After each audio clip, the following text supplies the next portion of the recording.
দোজখ আর জাহান্নামের মধ্যে কি পার্থক্য রয়েছে তা কি আপনি জানেন? দোজখের 7টি দরজা রয়েছে। প্রথম দরজার নাম হলো হাদিয়া।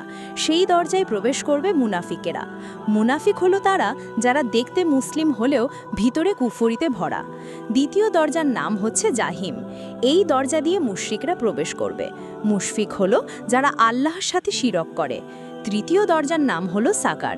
এই দরজা দিয়ে সেই মানুষগুলো প্রবেশ করবে যারা আকাশের দিকে তাকিয়ে আলোর পূজা করে।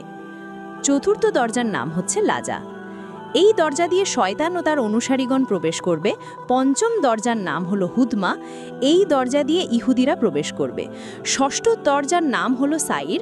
এই দরজা দিয়ে তারা প্রবেশ করবে যারা হজরত ঈসা আলাইহিস সালামকে আল্লাহর পুত্র মানে।